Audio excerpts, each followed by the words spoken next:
राम सेतूवर एवढी गर्दी आणि सगळे खाली का पाहत आहे? चला खालीच जाऊन पाहूया.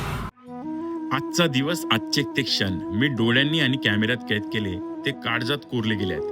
पांढऱ्या सदऱ्यातील भक्त, डोक्यावर टोप्या आणि त्यांच्या डोळ्यातील नितांत श्रद्धा, या सगळ्या भक्तीच्या महासागर त्या विसर्जनाच्या मिरवणुकीत पाहायला मिळाला.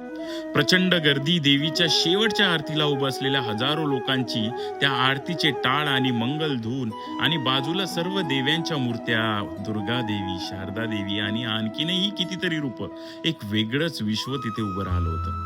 शारदा देवीचं पांढरं शांत रूप पाहून मन अगदी प्रसन्न झालं. ती शेवटची पूजा एका स्त्रीने जेव्हा अगदी मनापासून केली, तेव्हा त्या आराधनेची उर्मी आत खोलवर जाऊन पोहोचली.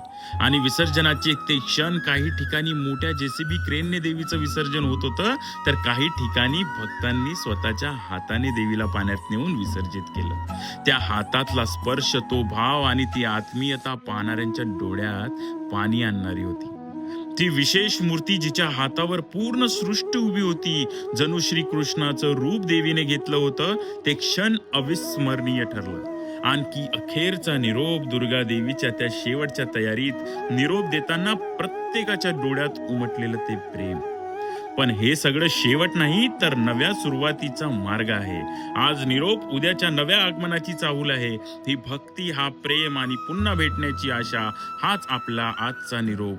चला पुढच्या वर्षी पुन्हा उमेदीने भेटूया, नव्या भक्तीचा उत्साह साजरा करूया. आणि हेच सगळे क्षण डोळ्यात भरून घेण्यासाठी चंद्रपूरकर रामसेतूवर जमले असावेत.